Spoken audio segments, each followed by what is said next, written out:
अमरावती शहराच्या पाणी पुरवठा योजनेअंतर्गत आडगाव नागपुरीकीट परिसरातील टाक्यांना पाणी पुरवठा करणारी मुख्य पाईपलाईन काल रात्री फुटली होती. 900 मिलीमीटर व्यासाची BSC सिमेंट कॉन्क्रीट पाईपलाईन तात्काळ दुरुस्त करण्यात आली असून दुपारपर्यंत चाचणी पूर्ण होणार आहे. गुरुवारपासून शहराला सुरळीत पाणी पुरवठा करण्याचे नियोजन प्रशासनाने केले आहेत.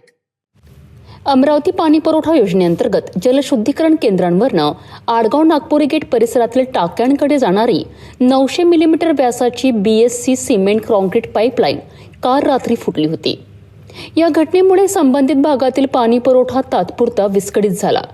घटनेची माहिती मिळताच महानगरपालिका प्रशासन आणि तांत्रिक पथकाने तात्काळ दुरुस्तीचे काम हाती घेतलेत. पाईपलाईनवरील नुकसान झालेला भाग काढून टाकण्यात आला आणि नवीन कॉन्क्रीट ब्लॉक बसविण्यात आला. तसेच पाईपलाईनची तांत्रिक चाचणी दुपारपर्यंत पूर्ण केली जाणार आहे. चाचणी यशस्वी झाल्यानंतर टाक्यांमध्ये पाणी सोडण्यात येईल. गुरुवारपासून शहरात नियमित आणि सुरळीत पाणी पुरवठा सुरू होईल असे प्रशासनाने स्पष्ट केले आहेत. या कामांमुळे नागरिकांना झालेल्या गैरसोयीबद्दल दिलगिरी व्यक्त करण्यात आली आहे.